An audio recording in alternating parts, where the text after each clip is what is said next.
और बेरोजगारी की संख्या और आगे बढ़ेगी। साथियों, इन तमाम समस्याओं के विरुद्ध मजदूर वर्ग आइसोलेटेड रूप से अपनी लड़ाई नहीं लड़ सकता है।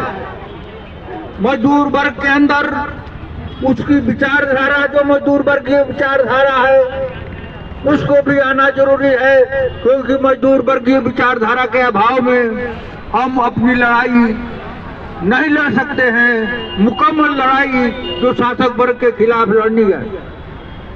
क्योंकि साथियों, आपको पता होना चाहिए कि भारत में जो भी पूंजीवादी पार्टियां हैं, उनकी भी ट्रेड यूनियन चलती है और उनके ट्रेड यूनियन में भी हजारों लाखों मजदूर भर्ती हैं या उसके सदस्य हैं।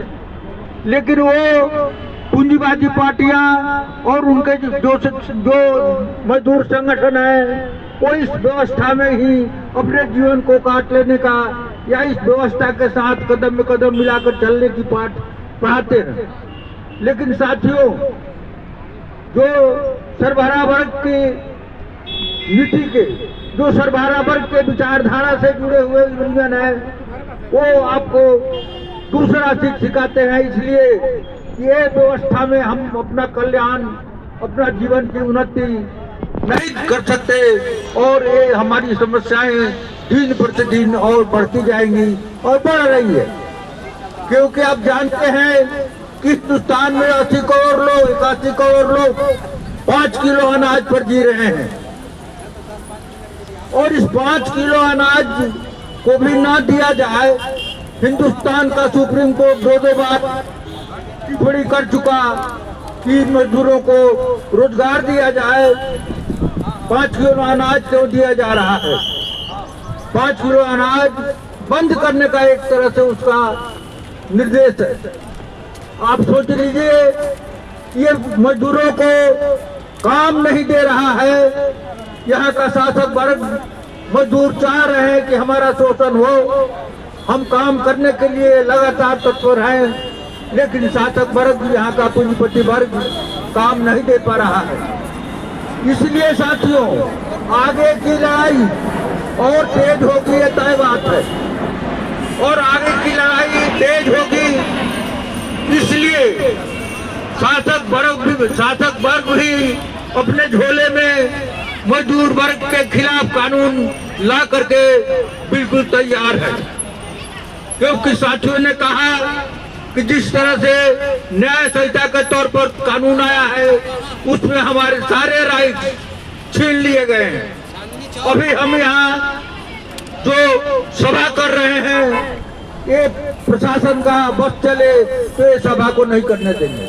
और सोच लीजिए, हम सभा नहीं करेंगे, अपनी बातें नहीं रखेंगे, प्रतिरोध नहीं करेंगे, तो फिर ये पूंजीवादी व्यवस्था किस लिए है? ये संविधान किस लिए है? और संविधान में जो मौलिक अधिकार दिए गए हैं, उन मौलिक अधिकारों का क्या होगा? मौलिक सच पूछिए तो मौलिक अधिकारों को खत्म कर दिया गया है। इसलिए हमारी लड़ाई बहुत आगे संगीन लड़ाई होने की है। इसलिए हमको जो जहां भी खाती है, वहां मजदूरों को संगठित करने का काम, हमको अपने संगठन को बढ़ाने का काम तेज करना है, जिससे कि सरबराह वर्ग के विचारधारा के अनुसार मजदूर आगे संगठित हो। क्योंकि उस विचारधारा के अभाव में मुकम्मल लड़ाई यहाँ के शासक वर्ग से, यहाँ के पूंजीपति वर्ग से नहीं लड़ सकते। और जिस तरह से ये आर्थिक संकट में फंसा हुआ है, आगे इसको आर्थिक संकट से निकलने का कोई उपाय भी नहीं है। 80 लाख मजदूरों को इसलिए नहीं 5 किलो अनाज दे रहा है कि उनको काम दे सकता है, उनको काम नहीं दे सकता। इसलिए कल गए वो भूखे मरने लगेंगे। इसके बाद भूखे मरने के बाद देश में अराजकता की स्थिति पैदा हो सकती है, कोई भी स्थिति पैदा हो सकती है। मजदूर कुछ भी करने के लिए तैयार हो जाएंगे। इसलिए कम से कम 5 किलो अनाज दे करके उनको जिलाने का काम कर रहा है। लेकिन इन सारे मजदूरों का हिंदुस्तान में जो भी संपदा है, हिंदुस्तान में जितनी भी तरह की संपदा जो है, जिस पर प्राइवेट प्रॉपर्टी उनके अधिकार के अनुसार जिस तरह से पूंजीपतियों का और धनवानों का अधिकार है, वो धन पैदा किया हुआ मजदूर वर्ग का है। इसलिए यहाँ पर जो भी संपदा है, जितनी तरह की भी संपदा है, उस पर सारे लोगों का अधिकार होना चाहिए और मजदूर वर्ग का खास करके उस पर अधिकार है, इसलिए कि उसको पैदा मजदूर वर्ग ही करता है। इसलिए साथियों, हमें अपने दृष्टिकोण को जिस तरह से साथियों ने बताया कि जिस तरह से मजदूर वर्ग अलग अलग खेमों में बटा हुआ है, अलग अलग जाति, अलग अलग राष्ट्र, स्टेट, राज्य और धर्मों में खास करके बटा हुआ है, और शासक वर्ग जिस तरह से धर्म करके हमको रोजी रोटी का सवाल से भी अलग करने का कोशिश कर रहा है, और लोग कुंभ के प्रति बिल्कुल नहाने के प्रति लगता है कि कुंभ में जा करके डुबकी लगा लेने से कोई स्वर्ग में उनका स्थान रिजर्व हो जाएगा। इस तरह की बात फैलाई जा रही है शासक वर्ग के द्वारा। इसलिए मजदूर वर्ग को वैचारिक रूप से शासक वर्ग के सारी बातों का जवाब देने के लायक होना पड़ेगा, उसको हर जगह अपना नेतृत्व पैदा करना पड़ेगा।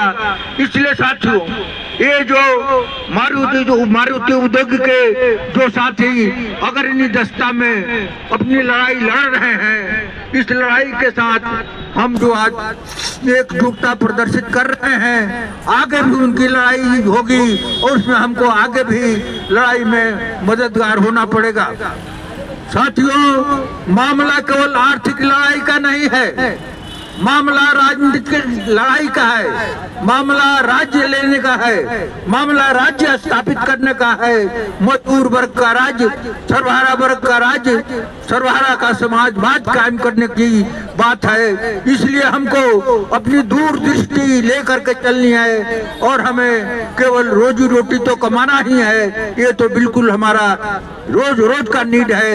इसलिए आर्थिक लड़ाई के साथ अगर हमारा दृष्टि समाजवाद लाने का, मजबूत पूंजीपतियों को सत्ता से अपदस्थ करने का, अगर हम ये एम्बिशन अपना नहीं बनाए हैं तो फिर हमारी लड़ाई बहुत दूर तक एक सफल लड़ाई नहीं हो सकती और हमें सफलता नहीं मिल सकती है।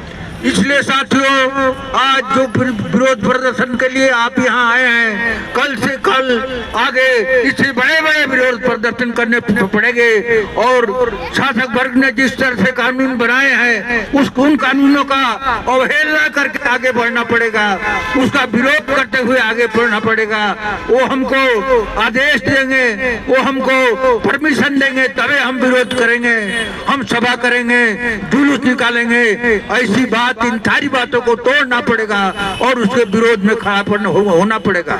इनके मर्जी से मजदूर वर्ग नहीं चलेगा, ये तय करना पड़ेगा। इसलिए साथियों, अपनी बात हम मारुति उद्योग के मजदूरों के साथ एकजुटता प्रदर्शन करते हुए इनकलाब जिंदाबाद के साथ मजदूर वर्ग की एकता और बढ़े और कायम हो और हमारा संघर्ष तेज हो, इन्हीं चंद शब्दों के साथ हम अपनी बात समाप्त करते हैं। बहुतेरे वक्ता है, इसलिए अन्य व्यक्ति ही अपना धन्यवाद साथी, बहुत बहुत धन्यवाद साथी।